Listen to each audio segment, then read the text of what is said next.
안녕하세요, 섭입니다. 제가 도안을 만들었을 때 가끔 도안에 크게 구멍이 뚫려 있는 경우들이 있어요.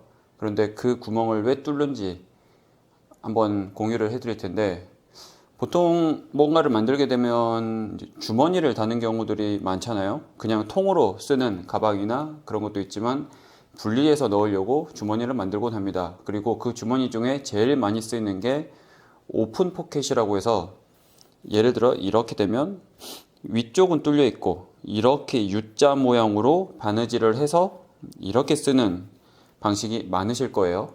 이제 제일 기본이죠. 제일 기본이고 만들기도 쉽고 생각보다 활용도도 있고, 그리고 나머지 주머니들은 여기서 뭔가 조금씩 발전이 됐다든지 디테일을 추가해서 기능이나 활용도를 높인 경우들이 많습니다. 그런데 예를 들어 이런 식으로 이제 만든다고 했을 때 도안을 두 개를 만들어야 된다고 생각을 하시잖아요. 그런데 저는 어떻게 하냐면 도안을 하나만 만듭니다. 하나 만드는데, 우선 제일 먼저 이렇게 큰 사이즈의 도안이 원래는 있어야겠죠. 그런데 이 도안을 만들고 나서 이 주머니에 해당하는 도안은 그 도안에서 잘라내서 만듭니다. 이런 식으로. 원래는 이렇게 해서 큰 사이즈를 그냥 하나 만들었어요. 그렇게 하고 나서 내가 원하는 주머니의 사이즈를 여기서 표시한 다음에 이것을 이렇게 잘라냈습니다. 이렇게 잘라내면 어떻게 되냐면 이것 자체만으로도 도안이 되는 거죠. 이 사이즈가 같잖아요. 내가 원하는 사이즈니까. 플러스 뭐까지 있냐면 이 뚫린 구멍이 이 주머니가 될 가죽의 위치도 확인을 할 수가 있게끔 도와주는 거죠. 그래서 이런 경우는 제가 어떻게 하냐면, 제가 이거는 미리 재단을 해놨어요. 재단해놨고 이렇게 해서 맞춰 놓은 다음에 저는 어떻게 하냐면 이 안쪽에 붙을 자리에 살짝 위치를 이렇게 표시를 하는 거죠. 이렇게. 물론 저는 이제 은펜을 많이 쓰긴 하는데 송곳으로 쓰셔도 됩니다. 경우에 따라서는. 그러면 이 위치가 어떻게 되냐면 이렇게 딱 가려지는 위치가 돼요. 이런 식으로. 그리고 뭐까지 되냐면 나중에 내가 본드를 칠할 위치까지도 되는 거죠. 그래서 이렇게 그어놓고 나서는 얘를 쓸 필요가 없어요. 자, 빨리 진행을 한번 해볼게요. 이렇게 조금씩만 제가 표시해 놓은 이 선 안쪽으로 본딩을 살짝씩 하는 거죠.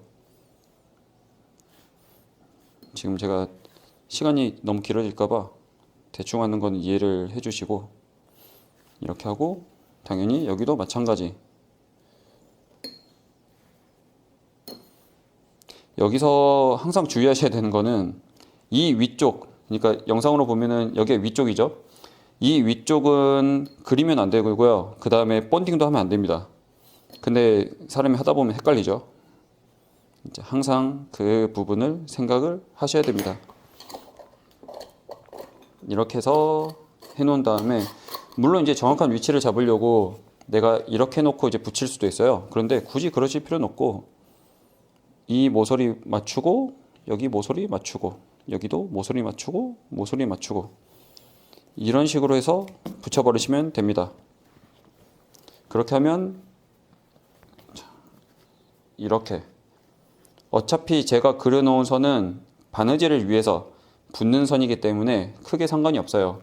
그래서 이 방법으로 하게 되면 도안을 굳이 두 개를 만들 필요가 없고요. 그리고 그 주머니가 붙을 위치까지도 표시해서 쓸 수가 있습니다. 그래서 이 방법을 써보시면 아마 좋을 거고요. 자, 그 전에 이제 보여드렸던 이런 클러치의 주머니, 이것도 마찬가지예요. 이것도 제 거 도안에는 어떻게 되어 있냐면 그냥 이렇게 빵꾸가 뚫려 있습니다. 이런 식으로 해서 어차피 이거 가지고 안감을 똑같이 재단을 했으니 주머니를 따로 만들어서 붙여서 바느질을 할 때 쓴 거죠. 그러면 제가 이 주머니 도안을 따로 만들 필요가 없습니다. 이렇게 활용해 보시면 좋을 것 같아요. 네, 다음에는 다른 영상으로 찾아오겠습니다. 감사합니다.